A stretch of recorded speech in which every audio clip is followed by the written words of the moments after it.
За тэгэхээр энэ хоёр асуудал байгаа. Нэгдүгээр нөөцийн савын асуудал байна. Тэгэхээр 2000 оны ихээр ч байна уу да.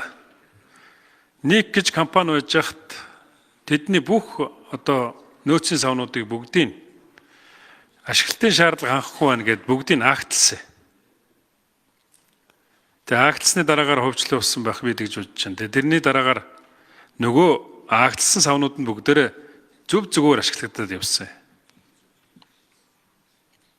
Хоёр дахь кейс нь бол онцгой байдлын ерөнхий газрын дээхэн үед бас бензин нэрээс ууршаад байдаг. Усын нөгөө норматив байсан гэд хитрхи ууршаад алга болчиход. Тэгээд нөгөөдгөө дүүргдэг нэг тийм ажил та. Төрд байхтар нэг ийм юм болд юм л да. Тэгэхээр одоо энэ нөөцийн сав яг ямар одоо статусаар явах юм бэ? Менежментийн гэрээгээр явах юм уу? Хувь хүн оролцоод энэ дээр явах юм бол илүү тэр одоо янз янзын асуудал нь гайгуулах бах. Төрийн эмгээл нэг уршуулаад байвал одоо яах вэ гэдэг. Ийм л асуудал гарч ирэх юм. Тэгэхээр энэ дээр хэр зэрэг шаардлага хангаж ажиллах юм. За хоёрдугаар нь шатхуун хангамжийн асуудал байна. Энэ бол маш зөв. Ер нь бол бид нар бол ард иргэдээ ингэж одоо нэрвтөө шатхууны очрод оруулж оронд бас тодорхой хэмжээгээр нөөцлөөд тэрнийгээрээ одоо хомсдолтой үед хангах нь бол маш чухал байгаа. Дээрээс нь үнийн хувьд ч гэсэн дээр байдгийг. Жишээ нь өвлийн одоо дизель түвш $705 орж ирдэг байсан бол сая шатхууны хомсдол үүсээд өдөрт 2000 тонныг одоо ачдаг мачдаг болоод эхлэнгүүт урд нь 1000 тонн байсан юм л. Тэгэнгүүт одоо бас давуу талаа ашиглаж байгаа мó ингээд $950 болчихчих. Бид нар дахиад үнэн дээр алдчихж байгаа байхгүй. Тийм учраас хямдхан байгаа дээр нь бас энэ тодорхой хэмжээгээр нөөцийг бий болгоно гэдэг чинь бас зөв зүйлээ гэдгийг хэлье. За гурав дахь асуудал нь бол энэ Алексей Николаевич Оросын улбаны улсын элчин сайдтай би энэ баруун бүсд ажилласан. Өөрөөр хэлбэл баруун бүсээр нефт шатхуун ерөөсөө орж ирэхгүй хаацсан ба. Тэр үед нь очиж ажилласан. Евско элчин сайдтай хамтарч ажиллаад тэгээ тэрний үр дүнд нэг 100 тонноор өндөр үнэтэй орж ирсэн. Сүүлийн үед нэг 1000 тонноор зөвшөөрөд өгдөг болоод эхэлж байгаа шүү. Бид нар баруун бүсээр чинь 120,000 тонны шатхууны хэрэглээ байдаг. Тэгээ ийм нөхцөл байдлыг бас нэг шийдэх гэж бас ажилласан. Тэрний үр дүнд бас жоохон үр дүн гарч байна. Тэгээ энэ нөөцийн сав нь баруун бүсэд баригдах юм уу? Дээрээс нь Роснефтээс Ороснефт чинь зөвхөн одоо энэ юугаар оруулж ирдэг байхгүй юу? Одоо Навшкар скватраар оруулж ирдэг. Гэтэл тэр баруун бүсээр чинь бол юу Газпром нефт юм уу? Эсвэл одоо жижиг компаниуд шатхууныхаа нийлүүлэлтийг хийдэг. Энэ дээр одоо шууд одоо компаниуд шууд хамтарч ажиллах. Өөрөөр хэлбэл дунд нь байдаг одоо янз янзын зууршигч нар 2-3 зууршигч амждаг. Дээрээс нь төлбөрийн асуудал нь бүр тэр одоо юуны хаагурч хэлээ. Дубайгаар дамжиж явдаг. Төлбөр нь замбраагүй өртөгтэй болцсон. Өөрөөр хэлбэл одоо эн чинь нөө Оросын улбаны улсын санкцаас болоод төлбөрийн асуудал чинь үн өсөхөд маш их нөлөөлж байгаа. Энэ асуудлуудыг тэр баруун бүсийн хангалтын асуудлыг яаж шийдэж байгаа? Өөрөөр хэлбэл эндээс Улаанбаатараас орж ирээд Улаанбаатараас 1700 км зөөгөөд Баян-Улгийн аймагт шатхуун борлуулах тухай асуудал гэж. Гэтэл бид нар цаанаас бисгээс авлаа гэхэд илүү одоо хямдхан цаанаас 650 км яваад орж ирэх ийм боломжтой. Гэтэл энд нэг дураараа дургдаг баахан дундын зууршлагч байгаа учраас төлбөрийн асуудлаас интерес болоод маш өндөр үнэтэй шатхуун хэрэгэлдэг ийм одоо нөхцөл байдал бий болчиход байна. Монгол Улсын засгийн газрын үйл ажиллагааны төлөвлөгөөн дээр бид 3-6 сарын шатхууны хэрэглээг бүрэн хангаж хадгалдаг болно гэсэн зорилго тавьсан байдаг. За энэ зорилгын хүрээнд бол бид нэр юу яасан байгаа. За одоогийн байдлаар бол бидний савны хүчин чадал нөөцийн хэмжээ бол дийлэхгүй. За 6 сарын хэрэглээг хангадаг хэмжээнд хүргэнэ гэвэл бид нэр үндсэндээ нэг бараг 3 их 80 орчим төгрөгийн их усүр эрэхтэй болно зөвхөн савндаа. За 1 сарын хэрэглээний нөөцөө хадгалж чаддаг савтаа болно гэдэг нь 200,000 орчим тонны нөөц хадгалдаг болно гэсэн үг. 200,000 орчим тонны нөөц хадгалдаг савыг барихад 500 тэрбум орчим төгрөгийн их усүр хэрэгтэй.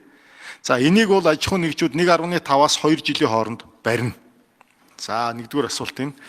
Хоёрдугаарт нөөц сав ер нь манай улс 1990 онд ардчилсан тогтолцоон шилжсэн цагаас хойш энэ салбар тэр жигтэй хувийн хвшлийн нуруунд дээр явж байгаа.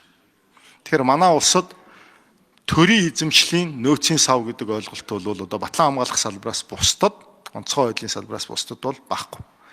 Үндсэндээ бараг 100% хувийн хвшилтээр явж байгаа гэж ойлгох хэрэгтэй.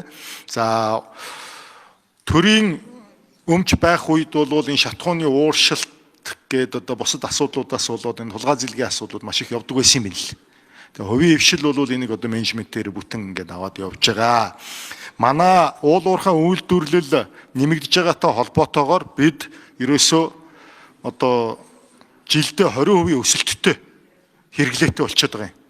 Тэгэхээр бид бол одоо савныхаа хэрэгцээг нэмэгдүүлэх аж ахуй нэгжүүдэд, хувийн хвшлийн аж ахуй нэгжүүдэд зээл гаргаж тэдний одоо энэ улсынхаа хүчин чадлыг нэмэгдүүлэх чиглэлээр л одоо авч байгаа арга хэмжээ гэж ойлгоход болно. За үндэсний аюулгүй байдлын одоо зорилго дээр одоо байдаг дотоодоос хангадаг болно гэсэн энэ зорилгын гол одоо урт хугацааны ажил маань бол энэ Дорноговь аймгийн Алтан ширээ суманд баригдаж байгаа нефть боловсруулах үйлдвэр. Нефть боловсруулах үйлдвэрийн маань ажил сая одоо 50% хүрсэн явж байгаа. Бид 2027 оны эхний хагас жилд багтааж дуусгана. За энэ үйлдвэр дуусснаар бүтэн одоо ашиглалтанд орсноор бол бид нэг зарим бүтээгдэхүүнийхээ 50%-ийг, зарим бүтээгдэхүүнийхээ 70%-ийг дотооддоо боловсруулж хэрэгжилж чаддаг болох юм. Одоо бид түүхийн хідээ бүрдүүлэх тухай асуудлыг ярьж байна.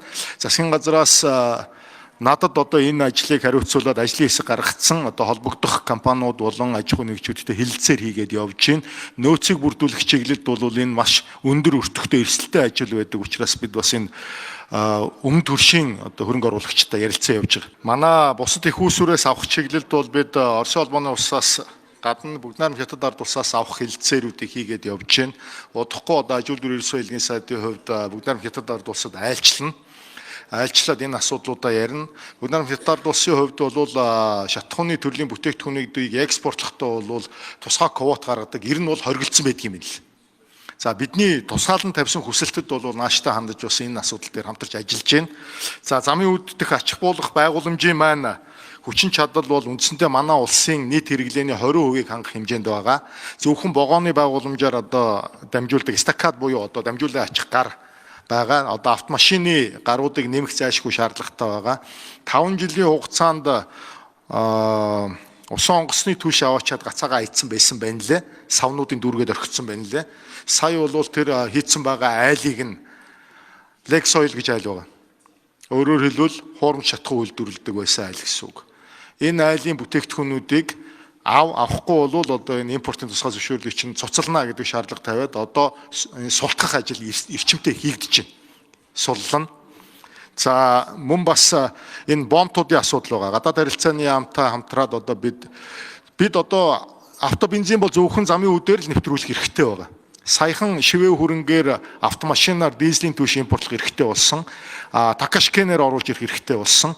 За энэ бомтууд дээр одоо автобензин болон шатхууны бусад бүх төрлийн бүтээгдэхүүнүүдийг оруулж ирэх хэлцээрийг хийгээч гэдэг хүсэлтийг гадаад хэргийн яамд тавьсан. Мөн бас урд хөрчтэйгээ бид нэр ярилцж чинь шийдэгдэх баха. За 7-2-ын тэр хяналтын систем гэдэг бол түрүүний одоо яриад байсан зүйл.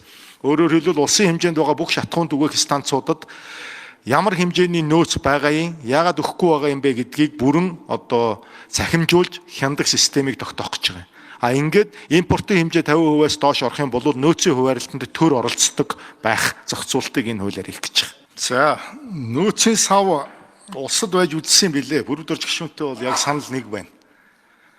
Түүхийн ингээд төр өөрийн эзэмшлийн нөөцийн сав бариад тэрийгээ тэгээд улсын төсвөөр санхүүжүүлээд аж ахуйн бус аргаар ингээд явахаар хулгайлуулдаг юм л. Шатхуун ч өөрөө их тийм онцлог бүтээгдэхүүн ууршдаг. За тэгээ ууршилтанд тэгээ норм дүрмийнхээ хамгийн дээд хэмжээгээр ууршиж алга болоод ингээд бүүн хулгай зэлгий болдог юм л. Тийм болохоор энэ хуулийн үр дүнд бол үндсэндээ аж ахуйн нэгжүүдтэй л одоо хөнгөлөлттэй зээл олгож савны багтаамжийнх нь хугацаа тоо хэмжээг нэмэгдүүлнэ. За улсын нөөцийн тоо хэмжээг энэ хуулиар хатуу зааж өгнө. Зөрчих юм бол хариуцлага тоосно гэсэн зохицуултыг оруулж байгаа. Дээрэс нь энэ хуульд орж байгаа бас нэг том зохицуултыг бид бас дурдах ёстой. Юу вэ гэхээр сая ингээд I92-ийн одоо хомсдол болж явах үед аль шатхуун түгээх станцад хэдийн хэмжээний нөөц байгааг бид нар мэдэхгүй. улсын хэмжээнд байгаа 1800 шатхуун түгээх станцд бид нэр ямар нэгэн хэмжих тийм одоо багаж хэрэгсэл байхгүй. Хүн явуулж хэмжинэ. Өөр ямар ч гарцгүй. Тэгэхээр энэ хууль гаргаж байгаад бид бол улсын хэмжээнд байгаа бүх шатхуун түгээх станцуудад мэдрэгчүүд тавиад хэмждэг тийм бүтэн систем тогтоох гэдэг юм. Энэ ерөөсө 35 жил огт хийж байгаагүй юм бэл. Үнэхээр одоо тэр шатхуун түгээх станцууд нь юм байгаа бол байгаа мөртлөөсөө зохион байгуулалтаагаар өгөхгүй байна уу? Хомсдлыг зохион байгуулалтаагаар хийгээд байна уу? Эсвэл үнэхээр байхгүй болоод байна уу гэдгийг бид бодтой харж чадахгүй байгаа. Тэгэхээр хувийн энэ бүгднгийн энэ одоо мэдрэгчүүд тавьж одоо ийм системтэй болно гэсэн зохицуулт бас энд орж ирж байгаа. За хоёрдугаарт бол энэ баруун бүсийн шатхууны хангамжтай холбоотой асуудал бол таны хэлж байгаатай бас яг ижилхэн 8 дугаар сараас хойш бол үндсэндээ орж ирэхгүй таг гацчихсан. Манай баруун таван аймаг бол Бискээс баруун талаас авдаг байсан Газпром нийлүүлдэг. За эсвэл дундын жуулчлагч буюу трейдер компаниудаар оруулж ирдэг байсан. Сая Оросын улбооны улсад Монгол Улсын ерөнхий сайд айлчлах үеэр би Оросын улбооны улсын эрчим хүчний сайд Цэвлиев сайдтай уулзаж мөн бас тэр улсын ерөнхий сайд манай ерөнхийлөгчийн сайд уулзаж ерөнхийлөгчтэй ч бас бидний багийнхан уулзаж тохиролцсон зүйл бол юу вэ гэхээр баруун бүсээр Роснефть шууд нийлүүлдэг болё гэж. Шууд нийлүүлдэг бол. Биск рүү өөрсдөө төмөр замаар хүргэе. Ингээд баруун бүсээр оруулж ирдэг болё гэж.